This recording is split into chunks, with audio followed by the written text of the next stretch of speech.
Right, we're back with another kit review. You'll have to bear with me with this one. It's quite a big box, doesn't fit on the bench. There's tons of sprues in it, so I'm not going to get it all out the bags. We can have a look through, there's plenty to talk about. But I thought it was, again, very much worth looking at this. This is the HobbyBoss Tiger 2, so this is, as they call it, the Henschel turret. Didn't really work like that, but it's the production version, which has the different turret. The other one is known as the Porsche turret, which has sort of curved mantlet like that. In fact, I've also got one of those in the stash, so we can have a look at that at another time. This is one for around the Ardennes offensive. There is one important piece of plastic in this, which does make this inaccurate, unless you want to do a what-if sort of 1946 one, and that's this gun sight here, which was only ever on paper. So let's see if I can zoom in. So this bit here comes in the kit. That never actually made it into any production vehicle that served in the Second World War.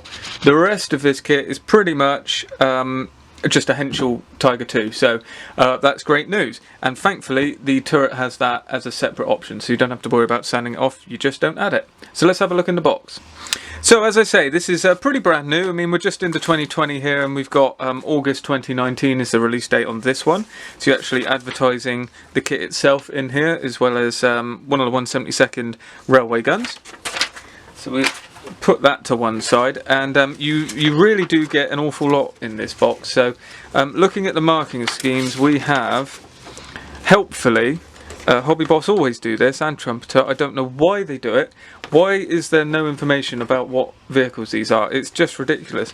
I mean, they've obviously done the research, so they must know what battalion or tank regiment or whatever that they served with, so who knows? Anyway, so marking one is an interesting scheme. It looks like it's got leftover Ardennes offensive camo. I cannot remember, it's been a long time since I've done this, so let me know in the comments what this is called. I thought it was the ambush or autumn fall camo. It's meant to be like leaves falling, so you get the yellow, green, brown, and then you put the yellow dots in the two colours. But anyway, let's not dwell too much on that. So we've got marking option 1, which is 324 is numbered. Then we've got marking option 2 here, which is a brown and yellow scheme, and again, I should know what that means. That's one of the famous battalions there, but we've got 321, and it's got the knight on the horse on the side of the turret badge for the armoured units. Then we've got another well done scheme. This is another different late camo pattern. This was actually in an academy boxing, I think. So you've got the dark yellow and dark brown camouflage for the late war scheme, and then we've got circles and blobs in the yellow parts. Another attractive scheme. Then we've got another winter option there, just with straight over the yellow, and this is 03. Then we've got 111, a more traditional camouflage. Both of these are, which is more sort of summer camouflage. Not sure where that would have been used. It's obviously not got the winter whitewash. Again, not a lot to go on here, so you're going to have to make up your own research. There's plenty of information out there regarding the King Tigers. I'm sorry about the glare, we'll just have to work with it. Shiny paper. And the call-outs are in Mr. Hobby, colour call-outs this is, Mr. Hobby, and their new line, I think it's called, the Acrisian, or Acrisian. Who knows how that's meant to be pronounced? Vallejo, Model Master, Tamiya and Humbrol. And we've also got the colours listed out as well. So that's quite good. They don't actually mention it, but Tamiya's got a new range now, XF 88, 89 and 90, which are meant to be the later war or their updated, corrected versions of the dark yellow, dark green and dark brown. So as we're here, before we get into the mountains of plastic, let's just have a quick look through the kit. So we've got the parts breakdown here. So we've got a lower hull tub, the upper hull in complete sections, and then a turret as well, just needing a mantlet to complete that, and the bottom part. Then running through the sprues, we've got 4 sprues of wheels, 2 sprues with the sprocket and idler, and then going on, these are single sprues, no repeating until we get to the tracks and the clear parts. In fact, I don't think that is a clear part. And we've also got a photo etch for it, which has got engine grills and a few small parts for some of the tools, and traditional breakdown. But what you also get in this is a full metal barrel and a resin muzzle cover, which is a great thing, especially when you consider the price of this kit, which I bought for £18. It's just Unbelievable. So there's bargains out there to be had. It looks as though we've actually got working torsion bar suspension here, which is a nice touch again for this kit. May not be workable, but out of the box, but it may actually be made workable quite easy by the looks of it. You've got everything that you need there, but it doesn't say not to glue, so we'll take that as it's being put in and it's static. Then we, usual breakdown, we run on with the wheels, so idlers and the metal wheels going together there with the sprockets. Then the tracks come, and there's no way around it. There are two parts. So the tracks are quite a complex part. So it looks like we've got L4, and then we've got L2, two parts of L2 going on to there, and then another part of L4, and then another one of that. So we make numerous parts with L4 and the two sections of L2 sticking out. Then we've got another part of L4 to be the part in the middle, and then it moves on from there. That's a very complicated way of looking at it. I've not explained it well, and I can't actually make out what on earth we're meant to be doing there. But I'm sure once you've got them out on the off the sprue, it'll all make sense. There's what they're telling you there. So this is what it's doing. So you kind of get these two parts together, which then sort of jut out like that. Then they join onto this part and onto that part, I guess. But it doesn't really look like that there. I know the King Tiger tracks do have a little bit of complexity to them. Can't say much on that, but you know, tracks are tracks, I'm afraid. You just gotta get on and do it. Then we're on to the rear hull plate, or the back of the engine deck, where the exhausts are mounted, so that's all looking pretty normal. There is an option there to cut off the bolt heads. That might be simplified way of getting the tank together in a later period. So again, I would just check your references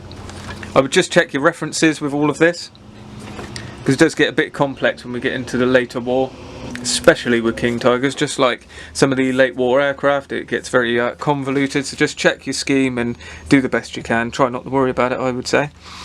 Then we've got the machine gun mount going on and a periscope. Then we've got a very nice detailed machine gun going in there for the gunner, and then the engine deck all comes on here.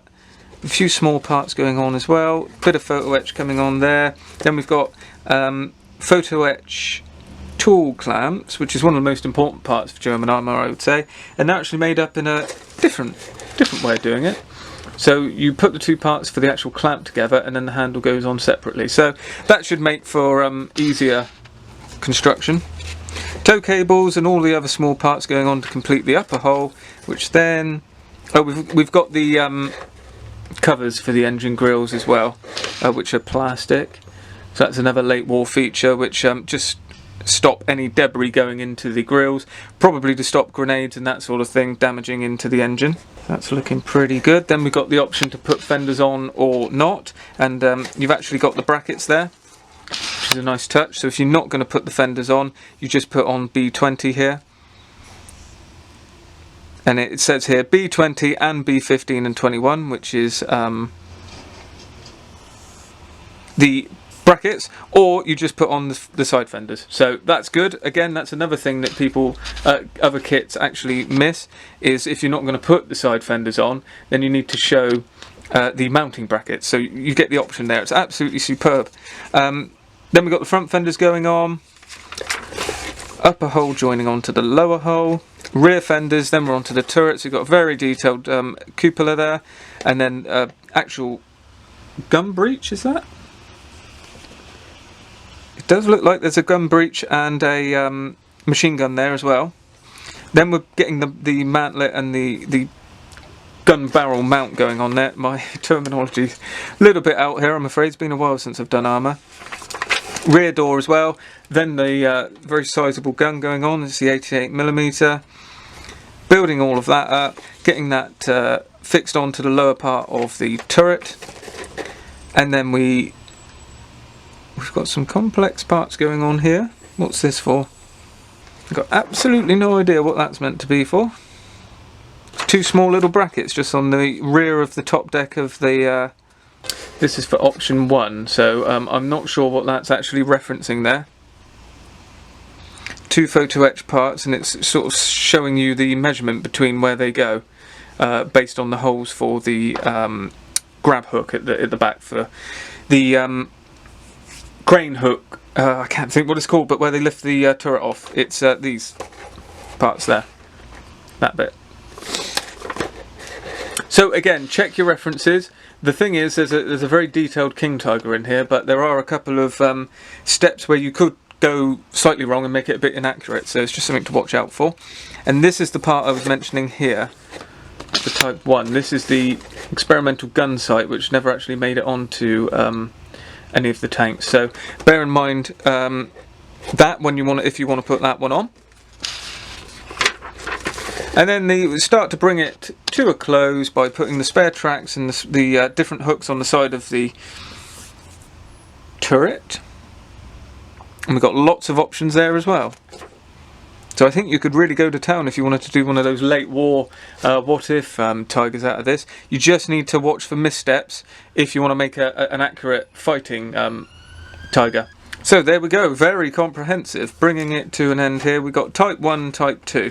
And the only difference I can see between the two is the actual experimental gun sight on the top of the turrets. That seems to be the main change. But again, typical HobbyBoss, it's a little bit vague, unfortunately. So now we actually have a look at what we got in here. As you can see, it is crammed with plastic. Absolutely tons of stuff in here.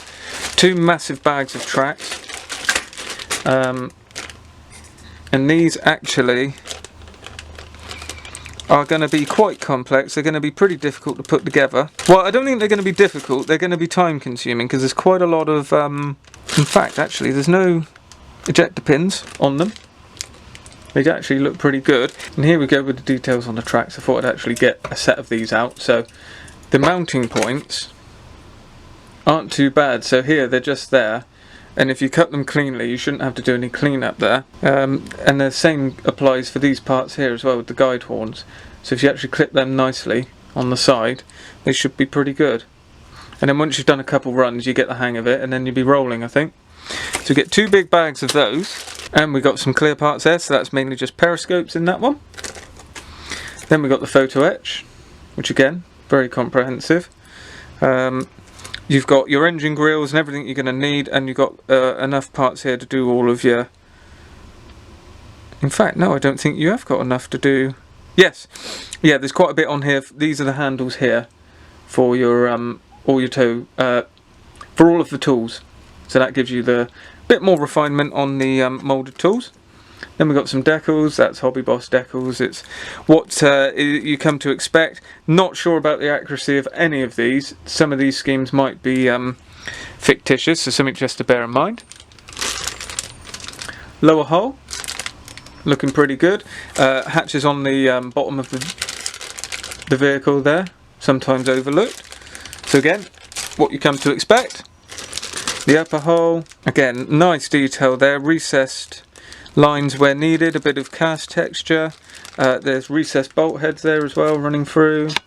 Sorry about the plastic, but as I say, I'm going to be building this one for the channel, so we'll see it all in a bit more detail. I'm just trying to give you an idea of the value, really. I mean, we know what we come to expect from these kits. They're really quite good now, the HobbyBoss kits. It's mainly just accuracy. What's actually in there is always moulded really well with plenty of detail. It's just sometimes, certainly with the aircraft, they can go a little bit, well, they can get some accuracy problems, but I haven't really heard too much problems with the tanks. I mean, this is just value for money. When you think about Dragon kits, even the main kit, you know, it's not, you can't get that for £18 really, and if you do, it doesn't come with metal barrel and as much detail as this. I mean, you've got so many different options in this one. It's pretty good. Pretty good indeed. And they do quite a few versions. I think they do one with moulded on Zimmerit. And then they do a late war one as well, which is a sort of what if one, like rolling out of the factory, which seems to be a popular subject. Nice one-piece turret as well. Again, there are faint marks on here, so if you're not going to use some of those bits like the gun sight, there is a circle, sort of just a raised circle that you just want to take away with a sanding stick, but it shouldn't be too much of an issue. Again, brilliant packaging as well, as you can see, to protect some of these delicate parts. Not sure what's in there, but whatever it is, it needs protecting. The moulded tow cables look quite natural as well. Very good stuff. And the sprues keep coming. It is endless stuff. So you've got the option for fenders or not. There's the rear plate again, lots of detail there. Nice cast texture again. Same on the engine deck, really good. And then we've got the wheels. So 2 big bags of wheels. The bolt detail on these are quite good. A little bit soft, I suppose, but it's pretty good. Nothing that you're going to really worry about. Yeah, it looks pretty good. I must admit the weak point is probably these wheels. They are a little bit soft. I could do with the bolt detail being a bit more refined. Again, in grey plastic, it's very hard to tell. So once it's under a primer coat, we know a bit more about it. And then the star of the show, to have this one thrown in as well, all part of that £18 is very good. So we've got a nicely turned metal barrel there and a resin muzzle brake. I do think you can buy this separately, but I think the RRP is £15, or I think it's over 10 anyway. So almost worth it for that alone. Great big barrel. So there we go. Apologies for the the little bit of seems like a rushed review. It's not. I just didn't want to crack open every bag because it seemed a bit of a daunting task, if I'm honest. And this one is coming to the channel in the next couple of months, so I thought it's time to bring in a bit more armour, and this is the perfect type of kit for it. I've also got the King Tiger Porsche turret, as we're calling it. It's not quite correct, which has the plastic hard Zimmerit in there, so I'll probably have a go at that one as well, because it's just a overall dark yellow scheme, so it's a pretty simple build.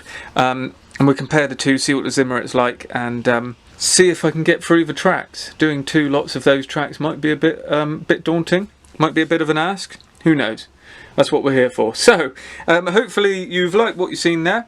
Let me know any comments regarding some of the schemes, some of the things you may think are accurate or inaccurate about the kit in the comments below. Thanks for viewing, and as always, I'll see you in the next video.